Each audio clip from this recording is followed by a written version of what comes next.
thank everybody for being with us here today, and especially want to thank those who were just involved in briefing me on giving me an update about the travesty and challenges this area, this region are dealing with, as well as all the first responders in the room behind me and what they've been doing to prioritize saving lives.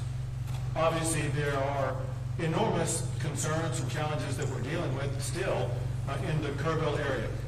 At the same time that we're responding to Kerrville, there have been an abundance of storms in large swaths of the state of Texas that have impacted lives and taken lives and destroyed homes, facilities, buildings, and roads across large regions in central Texas. As a reminder, I have declared 21 counties in my Governor Disaster Declaration. They include Bandera, Bear, Hope, Comal, Concho, Gillespie, Kendall, Kerr, Kimball, Llano, Mason, McCullough, Menard, Reeves, Sansetta, Tom Green, Travis, and Williams.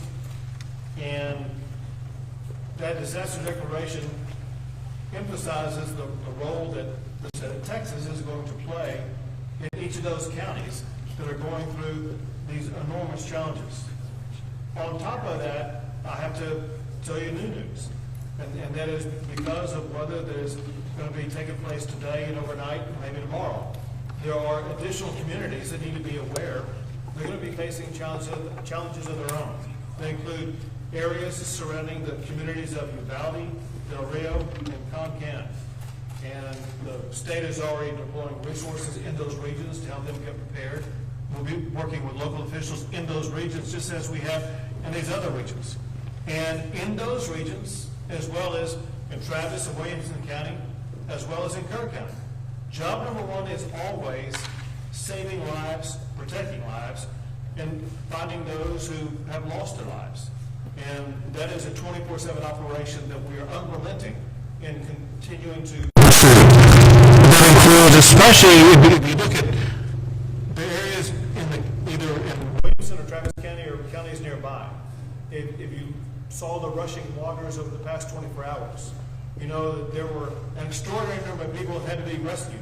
Dozens of people were rescued because of our extraordinary first responder teams, and I want to thank the game wardens who really stepped up and done a great job, National Guard, Texas Department of Public Safety, local firefighters and local first responders, as well as Texas Task Force 1 and Texas Task Force 2 and others who are truly saving lives. Many Texas lives have been in danger. Most of those lives have been rescued by our first responders here in the state of Texas. I have to report the latest numbers of what we see both in the state, and I'll talk about the local counties where we are, as it concerns Texans who were lost, as well as those who are missing. Statewide, there's a total of 131 fatalities to be reported. Breaking that down in current and nearby counties. In Travis County, 9 people have lost their lives. There are 3 missing. In Burnett County, 5 have lost their lives, and there's 1 missing. In Williamson County, there are 3 who lost their lives, and no one is missing at this time. The stories about those who have been swept away is gut-wrenching and heartbreaking, and the kind of thing that spurs us to do even more to make sure that we're going to be searching and finding everybody that we can, as well as spurring the response that both the state and local governments, as well as the federal government, will have to make sure that we fully address the challenges that Texans have faced over the past week or so. In addition to the lives of our fellow Texans, there are homes that have been destroyed, people who don't have a place to stay. The state is working with local officials to address those needs.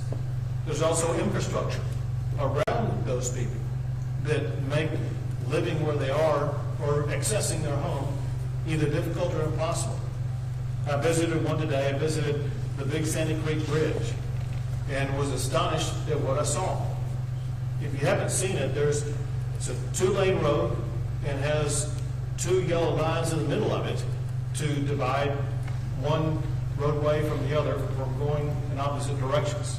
And the center part of the bridge was literally moved about a half a foot in one direction, which shows the power of the water that was pushing through there, but also the reason why the bridge right now is impassable. I want to thank Travis County for stepping up and completing, I think it was overnight, a temporary bridgeway that people can use to now access that area that had been literally an island for several days.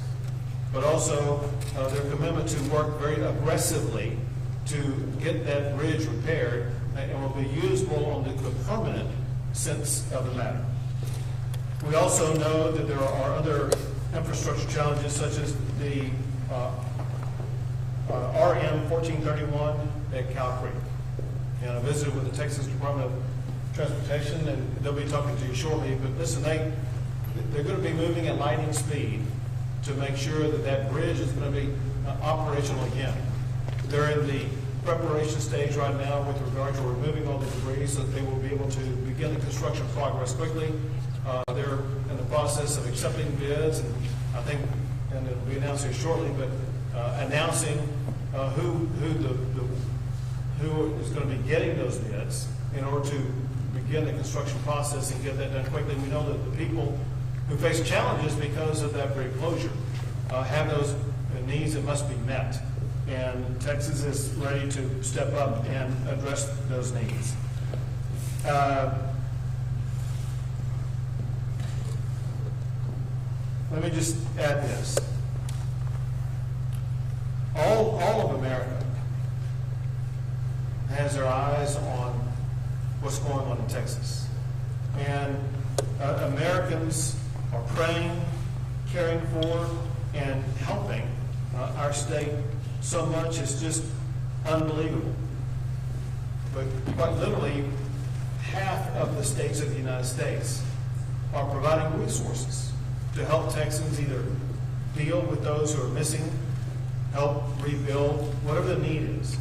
And I want to read off the states, the 25 states that are assisting Texas right now: Alabama, Arizona, Arkansas, California, Connecticut, Florida, Illinois, Indiana, Kansas, Louisiana, Maine, Michigan, Minnesota, Nebraska, New Jersey, New York, North Carolina, North Dakota, Ohio, Oklahoma, Oregon, South Carolina, Tennessee, Virginia, and Wisconsin. You can see one thing that's quite obvious, and that is, it doesn't matter if they're a red state or a blue state. They are fellow Americans. And when times get tough, Americans come together. That is even more true as it concerns Texas. This has been an extraordinarily challenging time, if not the most extraordinarily challenging time that Texans have faced. And in typical Texas fashion, Texans have united, come together. And as I was visiting the Big Sandy Creek Bridge area, there was a young man who lived in what had been a marooned area. And he said, you know, at times like this, we are community. And everybody comes together and supports each other. And that's exactly what I see across the entire state. I'm proud of our fellow Texans, proud of our fellow Americans, for the way they've all leaned into this to ensure that we as a state, we as a people, are going to be able to respond to this and deal with this as rapidly as possible. Now I want to turn things over to Director Williams with the Texas Department of Transportation. Thank you, Governor. As you mentioned, our efforts here in the Central Texas area now are primarily focused on the rebuilding of the bridge at Cow Creek and RM 1431. Throughout this event, for the past few weeks, we've been supporting the efforts to repair and replace roads that have been damaged in Williamson and Travis County, Vernon counties. The one remaining section that we're focused on is the bridge at Cow Creek. On the Monday after the bridge washed out on a Saturday morning, we had contractors in place with heavy equipment that were beginning the work of removing the debris from that bridge that was completely destroyed. And so that process is continuing as we speak. In addition, our bridge teams with the Austin District of the Texas Department of Transportation have been working literally 24/7 to design a new bridge to replace that bridge that was washed out. We've also been working with members of the Federal Highway Administration that were on site with us this past Monday as well to review that damage. We've released those bids to contractors now that we have a complete design in hand. We expect to have bids back from those contractors on Wednesday of this week. And then after we award that contract, we will begin the process of transitioning from the debris removal contract that is still out there with a lot of heavy equipment today to the construction work on the new bridge. We're targeting a 60-day construction period for that bridge with some significant incentives to work to reduce the time frame for the replacement of that bridge by at least 20 days if we can. And so we know that that's a very significantly important bridge. It's an important travel corridor between Marble Falls, Lago Vista, and Cedar Park. A lot of people commute back and forth. The school year will be coming up soon. We have some students that attend Marble Falls ISD that live on the east side of that bridge, so we need to be able to have plans in place to accommodate them. We're working with the school district on that as well.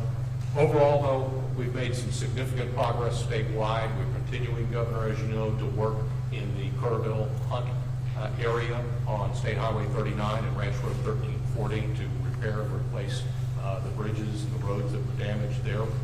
We did, as you also spoke about, experience some flooding and some additional damage just in the past couple of days. And we had road impacts. We had 49 roads that were impacted. Over the past 24 hours, 37 of those were closed due to high water, and some of those were damaged. But we're going to be able to get those turned around and replaced and repaired relatively quickly, and hopefully the water will go down and we'll get a break from the rain. So thank you for the briefing. Thank you very much. Now, Lieutenant Colonel Baker. Thank you, Governor. Ben Baker, Lieutenant Colonel, Texas Game Wardens. Before I get into a search and recovery efforts and Texas Game Wardens respond to this historic tragedy of series of events in the Central Texas and in Kerr County, I'd like to just remind everybody that all of these efforts and all through this tragedy, Texas comes together under Governor Abbott's strong leadership, under Texas Department of Emergency Management, Department of Public Safety, all of our local first responders, all of our local EMS, all of our local volunteers, and everybody who is in Texas who comes together in such a tragic time and unites to help the people of Texas. Texas Game Wardens, as of July 3rd, through the State Operations Center, were set up and poised in anticipation of a flooding event. Through the calls coming in late and early July 4th, Texas Game Wardens were deployed to Kerr County. Since then, around 300 game wardens have deployed in the Kerr County and surrounding areas. In anticipation of other flooding occurring in Central Texas, we were able to strategically stage through the Texas Division of Emergency Management several swiftwater assets in Central Texas out of the Kerr County area, just in case this flooding grew a little more widespread. Unfortunately, it did grow a little more widespread, and we started conducting rescue operations not only through our swiftwater technicians, but our aviation, multiple canine searches, and through our drone team. Through those, we were able to successfully rescue several individuals and multiple evacuations. We currently have, through Texas Task Force 1, wardens embedded in multiple search groups, searching Cow and Sandy Creek, looking for the remaining victims of this terrible tragedy. We've also got our canine detection teams in deployment with these search and rescue teams, and our aviation still embedded in these. We remain dedicated to Texas. We remain dedicated to the people of the state of Texas, and Texas Game Wardens remain dedicated and ready on standby, Governor. You're doing a great job. To see the videos of you all out in the middle of conducting rescues and literally saving a fellow Texans has been nothing short of miraculous. So thank you and all game wardens for what you've been doing. Now the Travis County ESD Assistant Chief Whiteman. Thank you, Governor. Just after midnight, we started receiving the calls, and within several hours, we had logged 50 rescues, saving hundreds of Texans through our area. And this was noted and supported by our mutual aid and automatic aid partners throughout Travis County. Within 12 hours of the incident started, the governor's office, as well as TDM, had sent us many resources. We supported our operations and was able to have us start setting up command structure a little bit more enhanced to start helping others. And what we would like to point out is, as ESD, we recognize the recovery will not happen overnight. It'll be a long and difficult road, but we're committed to staying engaged, showing up, and working hard alongside those we serve. This is our home too. We're members of this community, and we're committed to helping each one of our neighbors. Thank you. And now Chief Kidd. Thank you, Governor. And listen, I want to thank you all in the press for helping us get this message out. Life safety remains our #1 priority. As such, as we talk about additional rains coming into the state, we have pre-positioned swiftwater rescue assets, as the Governor mentioned, around Uvalde, around Del Rio, and around Concan. Help us get that message down to those folks. Turn around, don't drown. Don't drive through a low water crossing if you can't see the road in front of you. And if you were in a low-lying area, please plan on moving to higher ground once the rain starts to come. Another thing I need you to remember is it does not have to be raining where you are in order for you to be impacted by flooding. Second, the Governor mentioned the 21 counties in his declaration. We have 6 counties right now that are in the federal declaration for individual assistance. Those counties are Burnett, Kerr, San Saba, Tom Green, Travis, and Williamson for individual assistance. We have Disaster Recovery Center open in Kerr County right now, and you will be hearing from your local partners here, many of those standing behind us, about the disaster recovery centers that will be opening in Travis and Williamson counties very soon. On the public assistance side, this is the money that goes to the local governments to help with emergency response cost and debris and repairing. You have 10 counties that are under the President's disaster declaration. Those are Burnett, Kendall, Kerr, Kimball, Llano, Mason, McCullough, Menard, San Saba, and Tom Green. Both Travis and Williamson counties are, it appears to us they have met their threshold. We're working with them to get the documentation to FEMA. We expect those to be turned on very soon. I want to let you know we have over 2,300 state employees working under the Governor's direction to support our local government partners. But a number that continues to blow me away is the over 13,000 volunteers just coming out to help anywhere they can. We are grateful for the volunteers, but I need help getting the message to the volunteers also. In each of these communities, we will be establishing volunteer reception centers. The idea is for your volunteers to go to those sites so that we can match up your capabilities and skills with the needs of the community. We also want to be able to communicate with you. Up in Kerr County, on the Guadalupe River, we've had a tactical pause for a day and a half now because of the rain and the waters that are coming down that river. We cannot afford to have people in the water and right next to the water that are not swiftwater rescue trained and capable of at least saving themselves from being near that water because of the amount of rainfall that we're getting. Please help us communicate with the volunteers. Thank the volunteer that's out there if you see them helping. Do everything you can to make sure they understand the message, and we will continue to work together to support our partners. Finally, Governor, to your point, 25 other states, not counting ours, focused on this. It has been a tremendous response from the nation. Thank you. Thank you. One thing that Chief Kidd mentioned that is worth re-emphasizing, and that is those who lose their life by driving in the water. Those who lost their lives at Camp Mystic those stories have been told a lot. And it's tragic and horrendous. Less told are those who have lost their lives because they chose to drive in the water and got swept away. The power of water sweeping a vehicle away is far more extreme than what most people know. As waters rise over the coming days, could be in the Uvalde area, wherever it may be, people should drive with caution, knowing that you are totally in control of protecting your life and saving your life by not putting it into danger in the first place.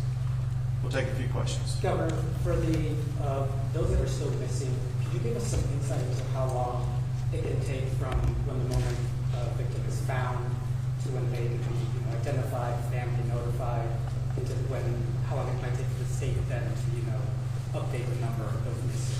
Sure. First, I will tell you this, because I did not share this with you earlier. I didn't mention those who were missing in the greater Kerrville area, which is 97 reported as of now. Let me first tell you an issue about those who are missing, then I'm going to answer your question. So everybody who is at a camp, everybody who is at a hotel and places like that, they've been identified. Those who are missing on this list, most of them, were more difficult to identify because there was no record of them logging in anywhere. And it was through information provided by a friend, a family member, co-worker, whatever the case may be, that they haven't been found. Even though we are reporting 97 people missing, there's no certainty that all 97 of those people were swept away by the storm. That point aside, to more specifically answer your question, and that is, the goal obviously is to continue to find those who are alive. For those who have passed away, it's so important to closure for their families that we find them and identify them. Sometimes it does require using DNA testing to identify who they are and identify who their family is to make sure that we connect appropriately and correctly the family member with the person who lost their lives. And so sometimes that takes a few days to complete that process. Governor, given, understandably so, that Kerr County, the damage that they sustained, they received a lot of attention, especially federal assistance. But what about here in Travis County? They were added late kind of to that declaration. What was that process like to try to get them added to be able to receive federal assistance? Sure. So it is truly a mathematical construct that Chief Kidd has mastered. I'm going to have him answer that question in general, but also for Travis County. So great question, and thank you for that. Two parts to it. One is the governor's declaration. There was no delay in getting these counties on the governor's declaration once we knew that they were in the target area. That's part one. Part two is the individual assistance for both of these counties, which is the money that goes and is made available to homeowners and renters, is already turned on in these counties as well. What we're working through right now is the public assistance, and that is a mathematical equation, as the governor said, based on the population of a county and the amount of damage that FEMA can certify in that county. The less populated counties have a much smaller threshold, $500,000, $600,000, versus millions of dollars for these two populated counties. I am confident both counties have met their threshold, and I would bet by today or tomorrow we get answers back on these counties. I also want to say that does not delay any of the work that's going on. Waiting for those federal declarations to come in does not slow down rescue, does not slow down search, does not slow down additional law enforcement or additional fire protection or emergency medical services, nor has it been slowing down the debris removal, getting roads and driveways opened up. So don't mix the declaration with the response, please. Thank you for the question. Governor, have you seen any backlog at medical examiners' offices, and if so, is there any work being done to sort of ease the burden on folks? So I'll tell you this, the medical examiners' offices have been working pretty well and pretty timely. There was a backlog and there were challenges because of local JPs in Kerr County that were slowing things down, holding things up, and it required pressure from the state and others to make sure that they began to expedite that process. When a life is lost, that family wants access to their loved one as quickly as possible. It was inexcusable for some local JPs to slow that process down. But as far as medical examiners are concerned, I've heard no complaints about the speed with which they work. Governor, you're at the Big Sandy Creek meeting and talking to people that are, a lot of them are frustrated. They, of course, wanted help to come the day before. What was the feel that you got in talking to those people, and did you feel that they heard you, and did you hear them? So I met with, I don't know how many people, more than a dozen. And the first impression and the strongest impression I got was one of gratitude. They were happy that we were there, happy with everything we were doing. They were grateful for the temporary bridge that had been built. The other way to describe it is unity. They were unified. It was those people who lived there. They came up and said, listen, we're a community. We're Texas strong. We're hanging together. And they're neighbor helping neighbor. And so I was impressed once again with the strength and commitment and moral clarity of our fellow Texans for uniting at a time as tough as this is. And to follow up with this, and it builds on what Chief was talking about, and Assistant Chief over here. The response from other states has been amazing. We've got teams that are now picking up the load, letting the local guys get back to the basic service. And it's not necessarily basic, it's still important service. How important is having this heavy lifting going on from all these other states? So these guys here, Travis County ESD 1 being one of them, getting back to basic services. Everything all these other states is doing is extremely important. If I could say that one was more important than another, it would be what they are all doing in search and rescue operations. As Chief Kidd noted, our number one goal is protecting lives and finding lives. When I was at Big Sandy Creek, I met with search and rescue teams from Florida who were there in the water, working all day long to locate anybody they can find. That requires heavy volume. It requires manpower, walking every inch of it could be a creek, a river, whatever the case may be, to ensure that they are scouring every inch of earth in the state of Texas where a body could be found. And is benefited or aided by search dogs. And whenever we've had dog teams that have flown in from other states across the entire country. And so the response that we've been able to provide, especially as it concerns search and rescue operations, has been magnified many times over because of these teams who have stepped in from other states and given us the extra manpower as well as other resources to make sure we're better capable and quicker at taking on that task. Governor, do you have the current number of how many are missing in Kerr County? It was reported earlier that it was around 160 people, and you said that 97 were missing in the greater Kerrville area. Do you have a current number in regards to how many are missing in the county? Yeah, I'm going to give you the number. So the number I read to you, it was given to me by Chief Nim Kidd, and he was on the phone before we came in here, and I'll let him explain this number. Okay, thank you. So the number that we got from the Texas Department of Public Safety is 97 missing from the Guadalupe River flooding. That does not count the numbers that the governor read to you from the 3 counties that were here earlier. I think that'll put the total statewide at about 101 total, if I have that right. What he means by Guadalupe River, there's most of those are in Kerr County. I think there has been some in Kendall County. Yes. Governor, you serve on President Trump's FEMA Review Council. How has this experience shaped your views on the future of FEMA should it be phased out? So one thing I think most, let's say governors, most state officials, as well as the federal government could agree upon, and that is we needed improvements in FEMA. And it needed to be what I call right size so that it would be more nimble, quicker in the response, but also understanding that it's the locals who know what is best in responding to a disaster. And local is defined by these local communities, whether it be Leander or Travis County or Williamson County, whatever the case may be. They're the ones on the ground, and they know their communities far better than anybody else, and they know how to respond to their communities. And it's the state and federal government that work to provide them the additional resources they need to accomplish their goal. Here's the point. But by working on the reforms that we will work with FEMA and with the presidential team on, we're going to work to find ways to streamline the process, cut through all the red tape, to ensure that even when we do that, the monetary resources that we are receiving now that are much needed for things like having the emergency first responders or debris removal or search and rescue operations, those will still be funded. But we will have the ability to do it a whole lot faster, a whole lot quicker without waiting around for the federal government. Last question. Governor, with all due respect, I never hear from the flooding, but I did want to ask separately. Over the weekend, Secretary Christine said that she's in talk with 5 GOP-led states to have state detention facilities for immigration purposes. I want to ask if Texas in conversations will or assist the federal government with immigration detention skyrocket. So I haven't had a direct conversation with her. I do know that Texas has offered detention facilities.